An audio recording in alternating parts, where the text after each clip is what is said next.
Social মিডিয়ায় নতুন করে ভাইরাল হয়েছে শফিকের কয়েকটি ছবিগুলোতে এক তরুণীর সঙ্গে তাকে ঘনিষ্ঠ অবস্থায় দেখা যাওয়ায় মুহূর্তে শুরু হয়েছে তুমুল আলোচনা।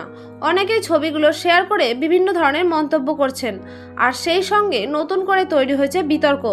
এরই মধ্যে শফিকের গার্লফ্রেন্ড হিসাবে পরিচিত সোনালীকে নিয়েও নানা দাবি ছড়িয়ে পড়েছে।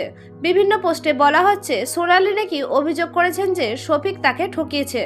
শুধু তাই নয়, অনেকে শফিকের আগের কিছু বিতর্ক সামনে এনে বলছেন তিনি নাকি বারবার একই ধরনের কাজ করছেন। এসব পোস্ট দেখে ভক্তদের একাংশ ক্ষোভ প্রকাশ করে লিখছেন, একটা ছেলে দিন দিন খারাপের দিকে এগোচ্ছে। তবে অন্যদিকে অনেকেই শুরু থেকেই বলছিলেন ভাইরাল হওয়া ছবিগুলোর পেছনে অন্য কোনো কারণ থাকতে পারে, কারণ ছবিগুলো কোথা থেকে এসেছে বা কী প্রেক্ষাপটে তোলা হয়েছে সে বিষয়ে কোনো নিশ্চিত তথ্য প্রথমে পাওয়া যায়নি। এরপর বিষয়টি নিয়ে শুরু হয় নানা জল্পনা কল্পনা।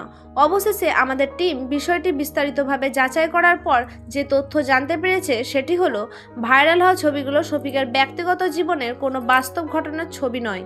এগুলো তার নতুন ভিডিওর একটি দৃশ্যের অংশ, যা ভিডিও থেকে আলাদা আলাদা করে সোশ্যাল মিডিয়ায় ছড়িয়ে দেওয়ায় অনেকেই ভুল বুঝছেন। অর্থাৎ শফিককে নিয়ে ছড়িয়ে পড়া এই দাবির কোনো সত্যতা আমাদের যাচাই পাওয়া যায়নি। ধন্যবাদ।